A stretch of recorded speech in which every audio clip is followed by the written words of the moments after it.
తమిళనాడు ముఖ్యమంత్రిగా ఎవరిని ఇష్టపడతారు అన్న దానిపై సీ-ఓటర్ సర్వే నిర్వహించింది. సీ-ఓటర్ సర్వేలో ఆసక్తికరమైన విషయాలు వెల్లడయ్యాయి. ఇటీవల పొలిటికల్ పార్టీతో అరంగేట్రం చేసిన నటుడు విజయ్ రెండో స్థానంలో నిలిచినట్టు సర్వే పేర్కొంది. తమిళనాడు తలపతి విజయ్ తమిళనాడు సీఎంను సవాల్ చేయడానికి గ్రౌండ్ ప్రిపేర్ అవుతోందన్న సందేశాన్ని సర్వే ఇచ్చింది. ముఖ్యమంత్రిగా ఎంకే స్టాలిన్కు అత్యంత ప్రాధాన్యత లభించగా విజయ్కు ఆ తర్వాతి స్థానం లభించింది. పళనిస్వామికి 10%, అన్నామలైకి 9% మద్దతు లభించిందని సర్వే అభిప్రాయపడింది. స్టాలిన్ నాయకత్వం, రాజకీయాలకి విజయ్ ఎంట్రీ తమిళనాట ఇప్పుడు ప్రధానాంశాలుగా నిలుస్తున్నాయి. ముఖ్యమంత్రి పదవికి ఎంకే స్టాలిన్ కరెక్ట్ అని 27% మంది అభిప్రాయపడ్డారని సర్వే వెల్లడించింది. తాజా సర్వేలో తమిళగ వెట్రి కజగన్ టీవీకే అధినేత విజయ్ 18% ఓట్లతో స్టాలిన్ రెండో స్థానంలో నిలిచారు.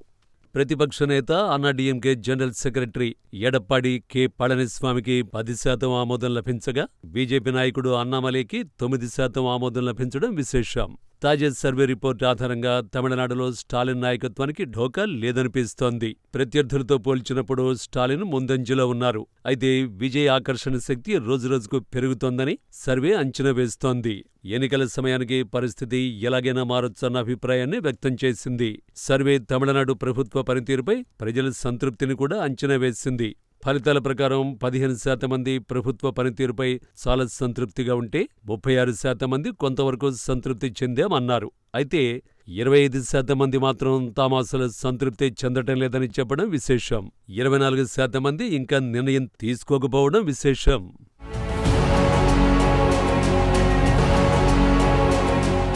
ముఖ్యమంత్రిగా ఎంకే స్టాలిన్ వ్యక్తిగత పనితీరుకు సంబంధించి 22% మంది సంతృప్తిని వ్యక్తం చేయగా 33% మంది కొంతవరకు ఓకే చెప్పారు. 22% మంది అస్సలు సంతృప్తి చెందలేమన్నారు. 23% మంది ఇంకా నిర్ణయం తీసుకోలేదని చెప్పారు. ప్రతిపక్ష నాయకుడు ఎడప్పాడి పళనిస్వామిపై 8% మంది మాత్రమే చాలా సంతృప్తి వ్యక్తం చేయగా 27% మంది కొంతవరకు ఓకే అన్నారు. అయితే 32% మంది అస్సలు ఆమోదించమని చెప్పగా 33% మంది ఇంకా నిర్ణయం తీసుకోలేదన్నారు. ఓటరును ప్రభావితం చేసే అంశాల గురించి మాట్లాడినప్పుడు మహిళల భద్రత గురించి 15%, ధరల పెరుగుదలపై 12%, డ్రగ్స్, మద్యం గురించి 10% మంది, 8% మంది నిరుద్యోగాన్ని హైలైట్ చేశారు. తమిళనాడు రాజకీయాల్లో స్టాలిన్ ఆధిపత్య నాయకుడిగా కొనసాగుతున్నప్పటికీ పాలనపై పెరుగుతున్న ప్రజా ఆందోళనలు విజయ్ ఊహించని విధంగా పోటీదారుగా ఆవిర్భవిస్తుండటంతో 2026 అసెంబ్లీ ఎన్నికలు తమిళనాడు రాజకీయ ముఖ చిత్రాన్ని మార్చగలవని సర్వేలు అంచనా వేస్తున్నాయి.